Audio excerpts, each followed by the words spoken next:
Realme C33 এই ফোনটি বাংলাদেশ মার্কেটে অলরেডি চলে আসলো। এই ফোনটি বাংলাদেশ মার্কেটে দুইটা ভেরিয়েন্টে পাওয়া যাবে, 3GB RAM 32GB phone memory, 4GB RAM 64GB phone memory.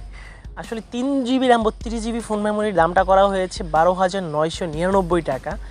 এই প্রাইজের মধ্যে এটা দেখতে যে রকমের ফ্যান্টাস্টিক লেভেলের লাগে, মানে গর্জিয়াস লেভেলের ডিজাইন করেছে, এই ফোনটা কিন্তু আগামীর জন্য জাতীয় ফোন হতে যাচ্ছে।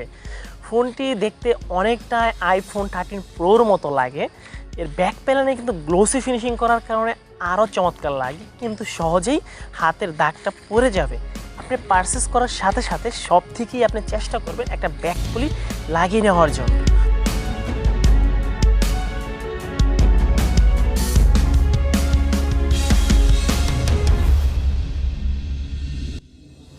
Realme C33 এই ফোনটি একটা এন্ট্রি লেভেলের ফোন।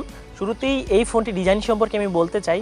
ফোনটির থিকনেস হচ্ছে 8.3 মিলিমিটার, ওয়েট হচ্ছে 187 গ্রাম, সব কিছুই ঠিকঠাক। ফোনটির ব্যাক প্যানেলে যে আসলে ফিনিশিং করা হয়েছে একটা গ্লোসি ফিনিশিং, যার কারণে সহজেই ক্যাপস পড়ে যাবে।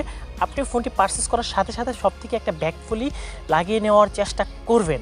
ফোনটির ব্যাক প্যানেলে যে ক্যামেরার বাম্পার, এটা একটু উঁচু হওয়ার কারণে টেবিলে রাখলেও অনেকটাই ক্যামেরার মডিউলে ক্যাপস পড়ার সম্ভাবনা আছে। তো ফোনটি প্রিমিয়াম লেভেলের করার চেষ্টা করেছে। এটা ডিজাইন ওভারঅল সব কিছুই ঠিকঠাক। এটা ক্যামেরা সেগমেন্টে যদি কথা বলি, ব্যাক প্যানেলে 15 মেগাপিক্সেলের একটা ক্যামেরা পেয়ে যাচ্ছে এই প্রাইস সেগমেন্টে, হ্যাঁ, যার কারণে কিন্তু জাতীয় ফোন হতে যাচ্ছে। ফোনটির প্রাইস হচ্ছে মাত্র 13,000 টাকা। এই 13,000 টাকায় বাজেট আপনি পেয়ে যাচ্ছেন 15 মেগাপিক্সেলের একটা ক্যামেরা এবং 0.3 মেগাপিক্সেলের depth sensor, 5 megapixel selfie camera. ক্যামেরার কোয়ালিটি অ্যাভারেজ প্রাইস সেগমেন্ট অনুযায়ী। ফোনটির পারফরমেন্সের যদি কথা বলি তাহলে ইউনিসকের একটা প্রসেসর ইউজ করা হয়েছে, যেটা হচ্ছে T612।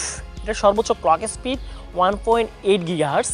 এটার পারফরমেন্সটা আসলে ওভারঅল ঠিকঠাক। এই প্রাইজের মধ্যে আসলে সিপিইউটা ঠিক আছে। আপনি যদি পাবজি লাভার হন সেক্ষেত্রে আপনি বলবো এই ফোনটিতে লং টাইম পাবজি খেলতে পারবেন না, ওপেন করলেই আপনার ফোনটা ল্যাগ হওয়ার সম্ভাবনা আছে। কিন্তু আপনি যদি ফ্রি ফায়ার খেলেন সেক্ষেত্রে কিন্তু লো গ্রাফিক্স দিয়ে স্মুথভাবে আপনি খেলতে পারবেন, কিন্তু লং টাইম খেলার পরে ফোনটি ল্যাগ হওয়ার সম্ভাবনা আছে। কিন্তু নর্মালি যে গেমগুলো আছে এগুলো আপনি স্মুথলি রান করতে পারবেন। তাছাড়া ডেলি লাইফের জন্য আপনি ফোনটি ইউজ করে অনেকটাই আপনার বেটার হবে। যারা আসলে এন্ট্রি লেভেলের ফোন ইউজার, মাত্র বাটন ফোন থেকে আসলে অ্যান্ড্রয়েড ফোনে সুইচ করতেছেন, তাদের জন্য এই ফোনটি পারফেক্ট হবে।